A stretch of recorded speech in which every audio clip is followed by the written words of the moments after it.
стереотип разрушения. В этой части наших посланий мы постараемся передать информацию, которая позволит понять масштабы причиненного вреда данной мыслеформой. Для этого необходимо расширить взгляд за рамки планетарной картины происшедшего, ибо масштаб причиненного ущерба достиг колоссальных размеров. Новая космическая иерархия стремится, чтобы люди поняли, что проблемы, испытываемые сейчас на Земле, присутствуют во всем этом творении и берут свое начало за пределами Земли. Согласно записям, просмотренным к настоящему времени Тао и Великим Центральным Солнцем, Вселенная, частью которой является Земля, переплелась и смешалась с Вселенной, вообще из другого творения. Душа, правившая Землей последние миллион лет, происходит из этой другой Вселенной.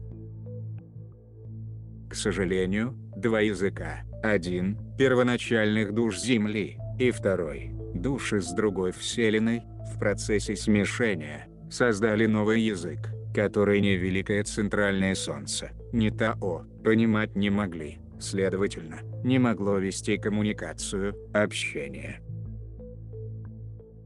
Почему другая Вселенная смешалась с той, куда входит Земля? Это объясняется постоянным снижением вибрации, или падением сознания самого Великого Центрального Солнца. Почти 18 миллиардов планетарных лет Великое Центральное Солнце постоянно скользило по спирали, снижая вибрацию.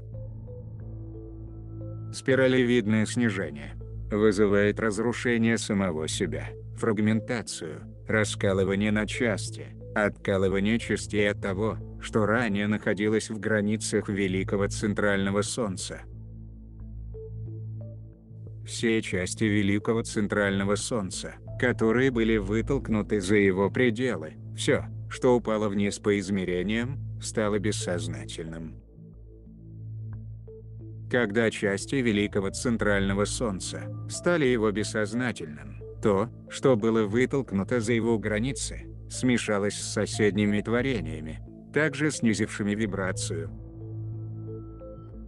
Увы, перемешивание двух нерезонирующих бессознательных творений из двух понижающихся вибраций великих центральных солнц породило еще более крупную проблему, называемую искажением. То, что откололось от Великого Центрального Солнца, перестало получать от нас, от Тао, энергию для поддержания света, освещенности. Без освещения, без целостности, многое стало скрыто. Когда в процессе вознесения бессознательное полностью интегрируется, вернется и возвратится все, что было утрачено с течением времени, все бывшее скрытым, будет освещено и сможет быть осознано. Бессознательное ассоциируется с тьмой. Тьма – это то, чего не осознают. А неизвестное является таковым просто потому, что было утрачено слишком много энергии, и теперь недостает света или освещения, чтобы осознать находящиеся внутри. 3,5 миллиона планетарных лет тому назад Земля покинула пределы Великого Центрального Солнца и вошла в его бессознательное. Пересекая его, Земля собрала опыт, раскрывающий нам то, что находится в нашем бессознательном. Великое Центральное Солнце само находится в процессе вознесения и интеграции своего бессознательного. Осознавая его, Великое Центральное Солнце может предпринять усилия для интеграции того, что давно откололось от него во время многочисленных падений вибрации. Земля – не единственное творение, входившее в наше, Великого Центрального Солнца, бессознательное. Все они входили в наше бессознательное и вернулись, неся дары осознания и просвещения, позволяющие великому центральному солнцу осознать собственную тьму. Это не будет происходить быстро, однако, когда последняя из трехмерных планет вознесется, великое центральное солнце вновь берет в себя все свое бессознательное. Предполагается, что полное завершение этого процесса займет еще 3,5 миллиона лет, и для него потребуется вознесение 23 планет, таких же, как Земля. Земля восстановила записи своего опыта в Великом Центральном Солнце, которые показали, как сознание уровня тела накачивалось в форму ложного бога, который вместо вознесения домой вел и Землю, и Солнце по ложному пути к большой утрате сознания.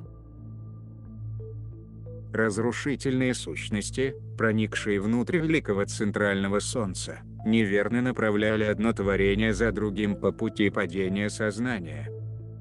Подобные души были заброшены в пространство множеств великих центральных солнц с разрушительной целью, включая наше Великое Центральное Солнце. Длительное время, полагаясь на сознание тела, во множестве великих центральных солнц стали разворачиваться крупномасштабные падения сознания, или процессы разрушения, отделения и разделения. Деструктивные сущности не прекращали разрушать Тао даже после того, как множество великих центральных солнц потухли. Разрушительные сущности упорно продолжали уничтожать Тао уже после того, как части множества солнц пришли к вымиранию. Такие души использовали одни и те же навыки, что отработали по отношению к каждому солнцу, разрывая, опустошая, поглощая окраины всех творений в пределах Тао. По этой причине, свыше 250 великих центральных солнц за эоны времени потухли во всех измерениях, ниже 75-го, в пространственно-временном квадранте, в котором находится Земля. И поскольку границы собственных творений Тао пришли к большому искажению и оказались неспособными к восхождению домой, Тао начал собственные исследования и отслеживание, почему реальность разворачивалась таким образом. Сейчас, благодаря исследованиям Тао, осознано, что определенные души в Тао сбрасывали в падение вибрации каждое великое центральное солнце, с целью разрушить таковые, чтобы извлечь все имеющиеся знания, энергию и силу. При этом, деструктивные сущности забрасывались в наше великое центральное солнце из иных Тао. Такая ситуация разворачивалась в каждом великом центральном солнце. Только представьте себе, 8 миллиардов творений, берущих начало ниже 72-го измерения, и ни одно из них не возвратилось к своему великому центральному солнцу. Сейчас Тао осознает, что произойти такое могло только когда некоторая часть Тао вошла в весьма большое искажение, повлекшее за собой отделение от целого некоторых частей самого себя, и оставленных без какой-либо коммуникации с Тао. При отсутствии коммуникации не имелось понимания, что пришло время исполнять соглашение, или возвращаться домой, или сказать иначе, возноситься, и потому, такие части Тао оказались не в состоянии возвращаться. Более того, поскольку оставленные части Тао полностью отделились, Тао не обладал пониманием или осведомленностью о том, что часть себя были оставлены где-то извне. Все оставленные вне Тао, утерянные души, впадали в особую, не существовавшую никогда ранее до этого мыслеформу потребления, поглощения, которая теперь разрушающе влияет на целое всего Тао.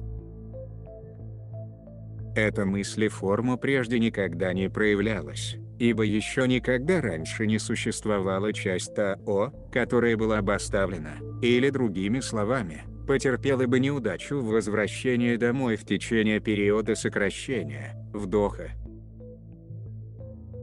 Почему так вышло, что какая-то часть Тао оказалась не в состоянии возвратиться, или перестала продвигаться к возвращению? Из информации, полученной в процессе перезаписи групповой души Райзы, выяснилось, что оставленные части входили в образ существования, впоследствии становившегося все более и более печальным. Ибо когда остальные вобрались в Тао, не стало достаточно жизненной силы, энергии, чтобы поддерживать существование оставленных потерянных душ.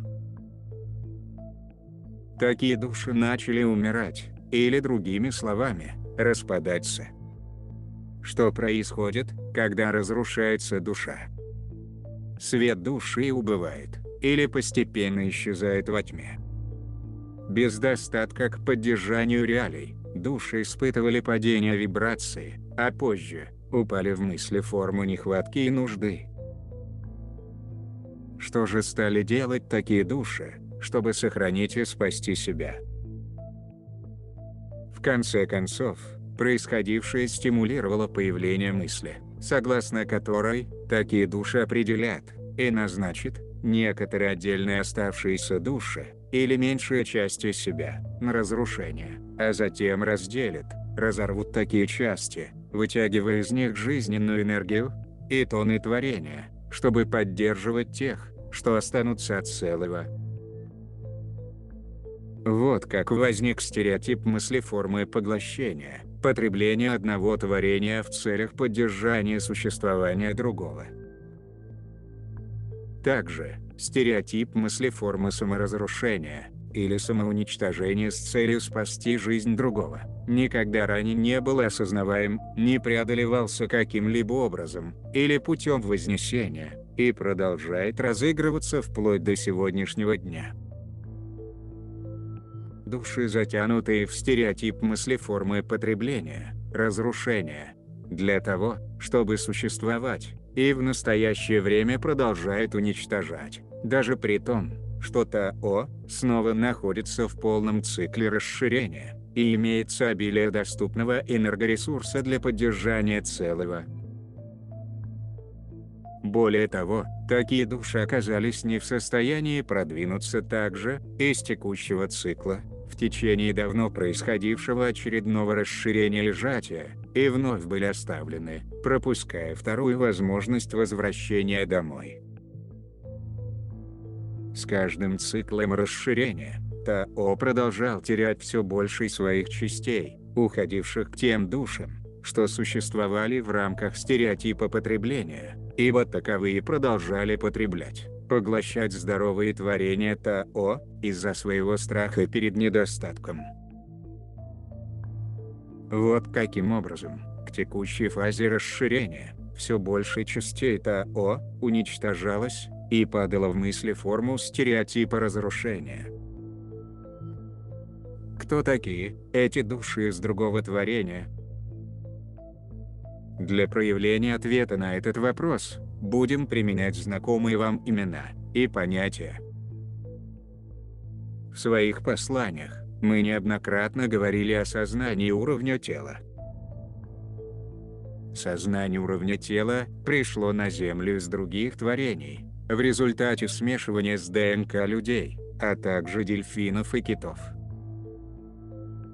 В рамках наших материалов мы сформулировали такое понятие, как ложные боги.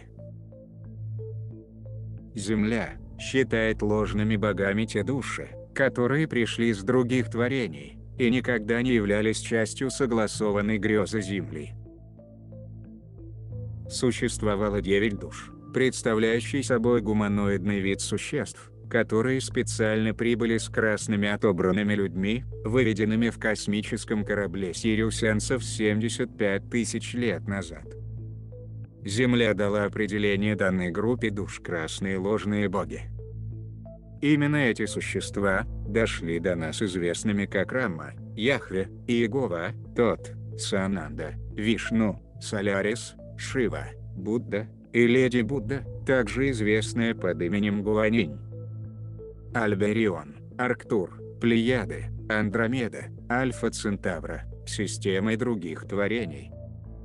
наиболее напористые, агрессивно самоуверенные. Из таких типов сознания происходят с Альбериона и включают в себя ложных богов, известных под именем Яхвех, Иегова, Вишну, Шива, Будда, Гуанинь, Рама, Мелхиседек, Тот, Сананда и Солярис.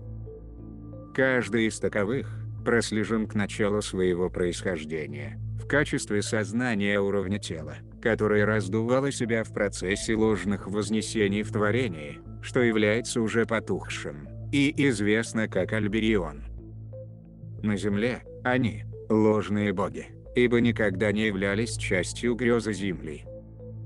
Они – часть сириусианской грезы, которая была заякорена вокруг Земли, чтобы поддержать и курировать жизнь человека, дельфинов и китов.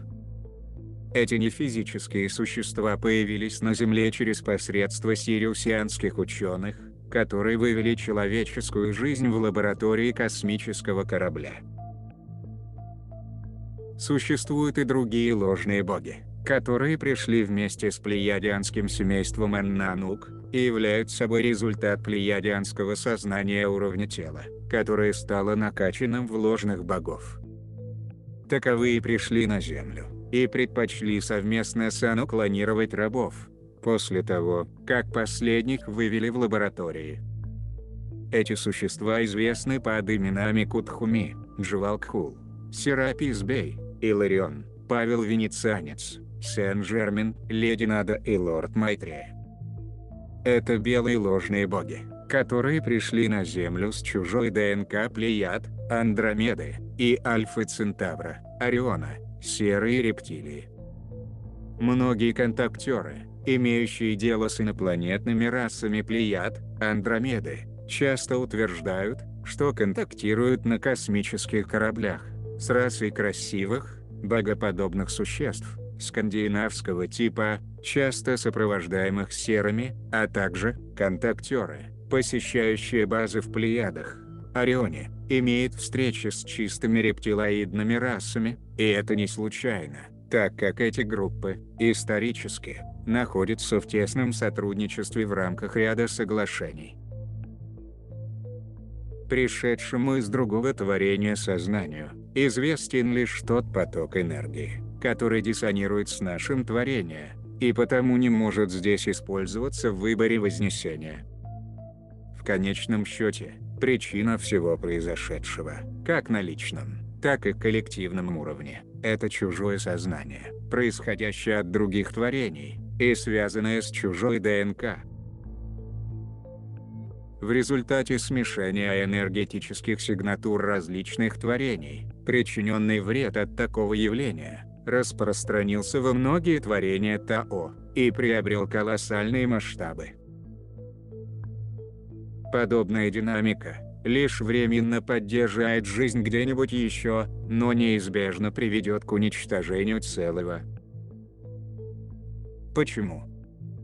Когда одно творение одной природы обеспечивается информацией и системами из другого творения другой природы, смешение двух различных систем энергии ведет к деградации и вымиранию, ибо они несовместимы между собой.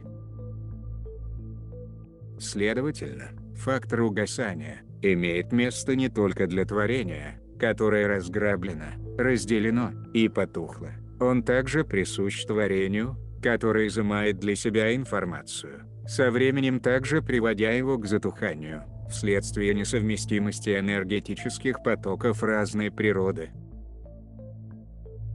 Именно по этой причине все творения, которые существовали вне своих великих центральных солнц, никогда не возвращались домой вновь.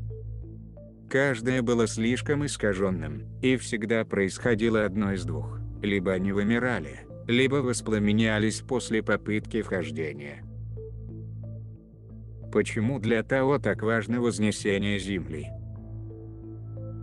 Потому, что если Земля потерпит неудачу в вознесении и упустит свое вхождение в Великое Центральное Солнце, то она воспламенится, и все остальные звезды, использующие тот же пространственно-временной континуум, чтобы снова войти в Великое Центральное Солнце, также возгорятся. Сгорание планеты Земля привело бы к созданию черной дыры, которая препятствовала бы необходимому импульсу вознесения во всех звездах, которые проходили бы через тот же самый пространственно-временной квадрант. Это также является основной причиной всех черных дыр, которые ваши ученые осознают благодаря телескопам. Черная дыра – это остатки сгорающего трехмерного творения, которое потерпело неудачу при вхождении в собственное великое центральное Солнце. Вне времени и пространства, ваш полный овал сворачивает сам себя в черную дыру с утратой всей жизни. Черные дыры – это масштабная сеть каналов поглощения энергии Тао, подобно метастазам раковой опухоли. И для Тао важно полностью прекратить и предотвратить дальнейшее сворачивание творений в такие сети, обеспечив тотальный синтез всего и полноту сборки всех частей самого себя. Многие могут не понимать, что в фотонном поясе существуют точки входа, и что должна быть принята определенная планетарная вибрация в определенный промежуток времени, иначе Земля упустит свою возможность вознестись. Слишком низкая вибрация в определенных точках входа может вызвать спонтанное возгорание Земли и утрату всей жизни на ней. Это случалось много раз в истории творений и вызывало повторяющиеся падения в материю или плотность, с последующей, соответственно, утратой сознания. Принятие определенной планетарной вибрации требует, чтобы определенный процент человечества достиг определенного уровня персонального вознесения, чтобы привнести его в вибрацию Матери Земли. Многие из вас слышали о концепции путешествия назад во времени и переписывании коллективного видения, созданной в давно прошедшие времена. Многие слышали, что некоторые души простирались в прошлое, чтобы помочь в восстановлении Земли. Действительно это так, и следовательно, имеет место для всех творений, потерянных во времени и пространстве. Из всех существующих душ, имеющих кармическую ответственность и долг, обусловленных собственными искаженными фрагментами, вызывавшими разрушение, каждая, в пространстве времени, будет простирать себя в прошлое и возрождать все, что было утрачено. В настоящем времени и месте, где существует Земля, это уже началось. В результате исходящего из поля Земли вещания записи истины. Жизнь голографична, и когда одно творение пробуждается и вспоминает, то все, следуя примеру, пробуждаются и восстанавливают память. Люди также голографичны, и когда один пробуждается и вспоминает, подобным же образом, все, рано или поздно, очнутся ото сна и вспомнят.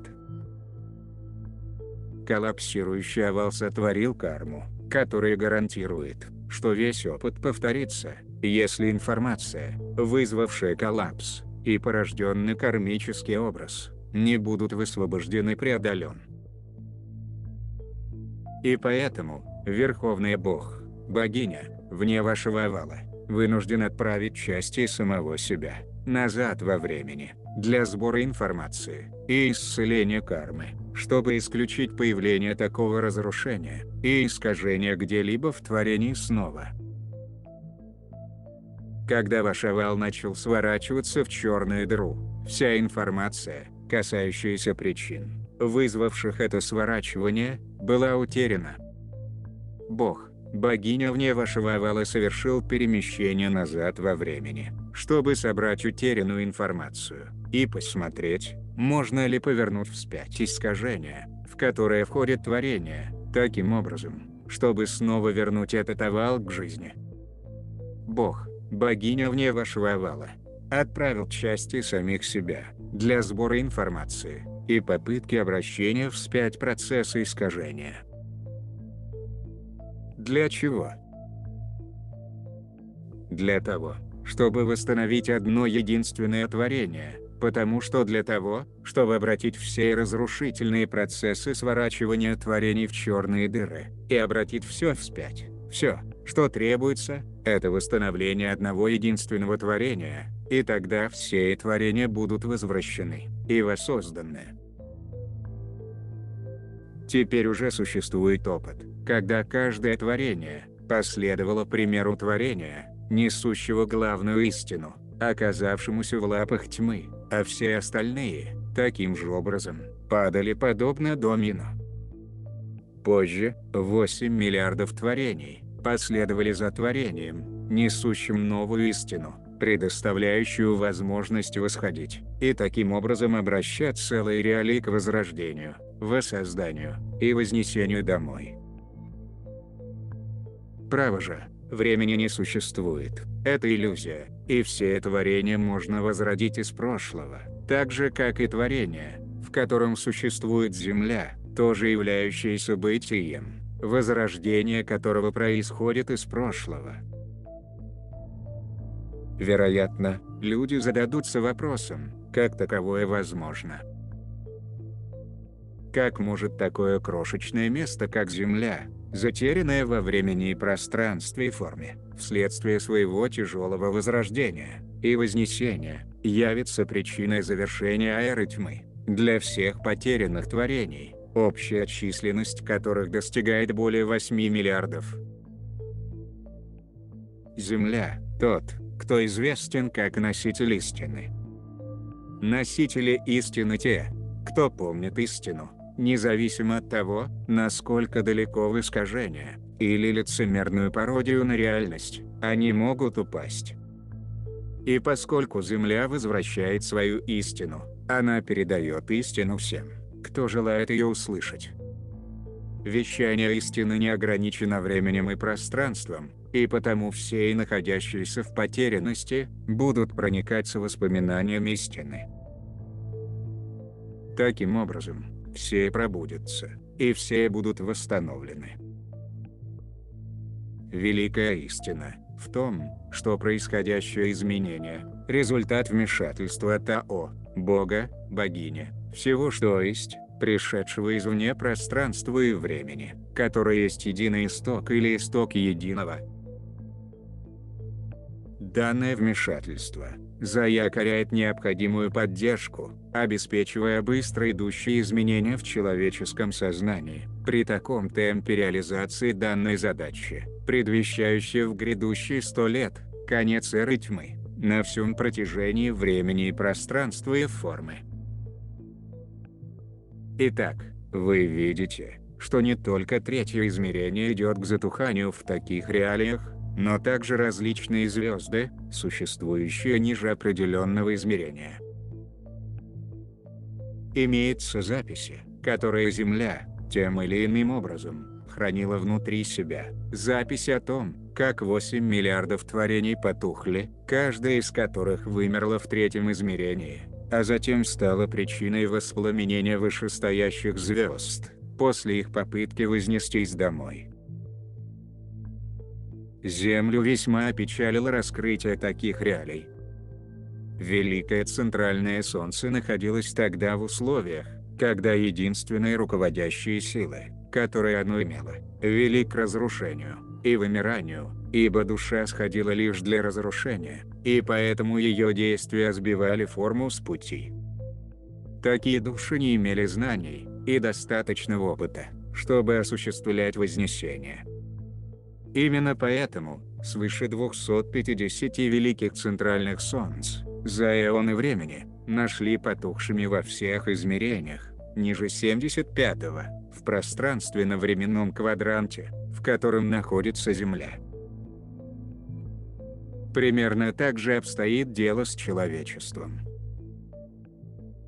Вы можете видеть проявление тех же самых стереотипов в сегодняшних человеческих реалиях.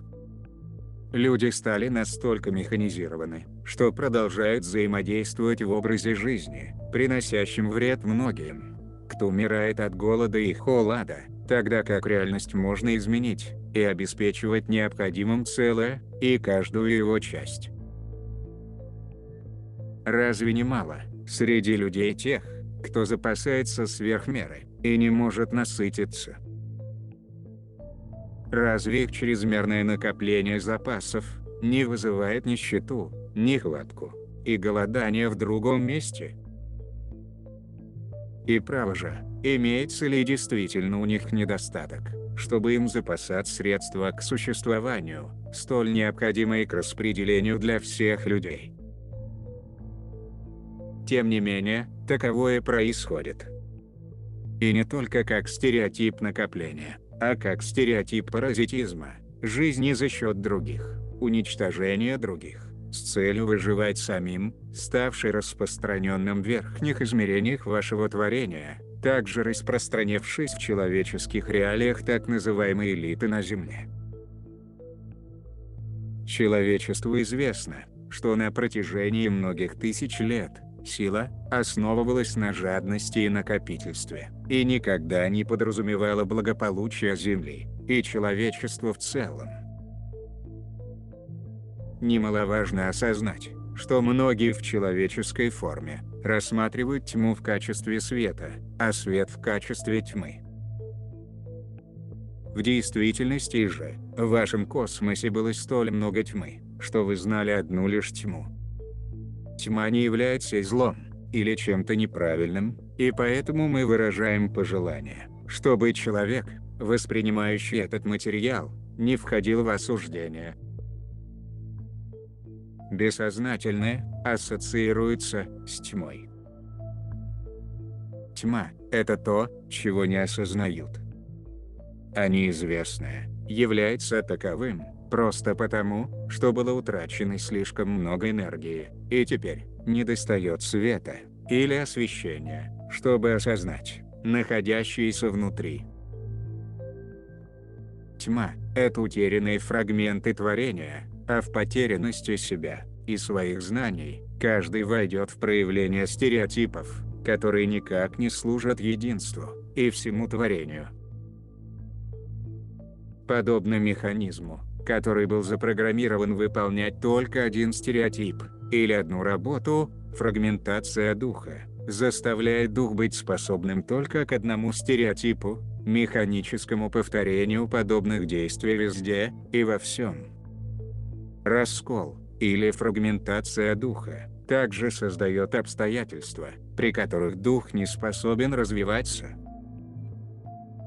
В нашем творении присутствуют существа, которые относятся к иным творениям, и поэтому они никак не имеют возможности развиваться в условиях нашего творения, но лишь могут постоянно воспроизводить знакомые стереотипы поведения. Для того, чтобы выжить. Для того, чтобы эволюционировать, любая душа должна иметь связь с большей частью своего «я» и истоком. По существу, такие души не способны к развитию, до тех пор, пока они существуют в вашем творении. В настоящее время, все эти души экспортируются в творение, из которого они произошли, чтобы там заново восстановить связь со своим истоком, для оценки своих действий. Это возродит воспоминания большего истока, частью которого он является. Данный исток берет начало в другом великом центральном солнце из параллельного творения. И поскольку в процессе вознесения чужая ДНК трансмутируется, сознание уровня тела также изменяется, обретая при этом сириусианскую сигнатуру, а межпространство должно измениться аналогичным образом, удерживая взамен священную геометрию языка света. При этом, сущности, ложные боги из других творений, могут быть отправлены в освояси и прекратить уводить человечество с пути восхождения. Те из существ, которые причисляют себя к иерархии темных сил, все они являются очень древними душами и оказались в нашем творении, в результате того, что их творение, пребывавшее ранее в месте разворота нашего текущего творения, свернулось, оставив этих существ в межпространстве, в результате того, что эти существа по определенным причинам были неспособными вознестись вместе со своим творением. Таким образом, их истинный дом был утерян, их связь с их истоком была утеряна, и вся история их жизни стала лишь тьмой и борьбой за выживание. Вот на какой основе понимания, дорогие, вы можете обрести сострадание и любовь к таким душам. Ваше же творение происходит не из прошлого. Оно относится к настоящему времени расширения Тао. Однако текущий разворот вашего творения произошел в той же самой области пространства, где находится другое, давно оставленное творение, впавшее в стереотип потребления ради выживания. Потерянные оставленные души потребляли ваши творения так же интенсивно, как когда-то давно потребляли свое собственное, чтобы поддерживать себя. Вот почему ваше творение падало и падало вниз по измерениям, ибо имеется еще одна группа существ, угощающаяся с этого пирога ради обеспечения себя жизненными ресурсами. В настоящее время нет необходимости угощаться или употреблять, уничтожать другого, для того, чтобы поддержать себя. Несмотря на это, души в таких реалиях столь в них затянуты и столь механизированы в своих действиях, что имеют все лишь малые сознания, чтобы выйти и эволюционировать из такового. Самая великая тайна, сокрытая от человечества, состоит в том, что вы являетесь Богом, богиней, в человеческой форме, воплощенной на земле, но сейчас, в своем состоянии, не осознаете этого. Те из вас, части Бога, богини вне вашего овала, кто отважился прийти в это творение, собирает здесь информацию, исцеляет карму и пытается повернуть вспять искажения. Обращение искажения вспять не гарантируется, если все и все внутри искажения не устремятся вместе к реализации этой задачи. Если все и все будут поддерживать друг друга к обращению искажения вспять, собранной информации будет достаточно, чтобы гарантировать, что этот уровень разрушения не произойдет снова, и обеспечить Тао, Богу, богине вне вашего овала, урок и опыт, как результат совместной коллективной мыслеформы. Каждый из вас, кто совершает персональное вознесение, находится в текущем воплощении, для того, чтобы переписать коллективное человеческое видение плана Земли. Когда необходимое число человеческих существ, а это 1% текущего населения, начнет воплощать 5024 цепочки ДНК, или больше, они начнут переписывать коллективное видение человечества на плане Земли. Человек, реализующий 5024 цепочки ДНК, воплощает состояние бодхисаттвы, или непричинения вреда. Когда будет достаточно воплощенных бодхисаттв, они коллективно заземлят золотую октаву на плане Земли. Новое видение будущего Земли будет соткано из золотой октавы. Новые видения, которые будут ткать воплотившие состояние бодхисаттвы, будет содержать мыслеформу единства, мира, любви и достатка всего. Вознесение для человечества и Земли стало возможным в результате вмешательства Тао, истока всего, что есть. Аспекты Тао, истока всего, что есть, осуществили это, предоставив схему биологического вознесения всех видов. Так что, теперь, у Земли и человечества есть возможность коллективного вознесения. Тао предоставил Земле, и вашей Солнечной системе, и всем сознательным восходящим видам новые бесформенные души. Они бесформенны и входят в ваши реалии, для того, чтобы пробуждать вас и направлять в вознесение вас домой. Тао предоставил Земле, и вашей Солнечной системе, и всем сознательным восходящим видам свою энергетическую поддержку, И в настоящий момент времени, все, кто сознательно устремлен к вознесению, способен его осуществить, входя в непосредственный контакт со своей душой, со своим истоком. Осуществление планетарного вознесения, тем не менее, требует, чтобы к физической манифестации этого стремилось каждое живое существо. И нашей целью является вдохновить тех, кто слушает эти материалы, на достижение целей задач, ради выполнения которых они спустились на план Земли. Достаточным будет лишь стремление двигаться к цели, и изменение видения таким образом, чтобы единство, мир, любовь, почитание и достаток для всех стали реальностью на Земле. Благословение вашему пути.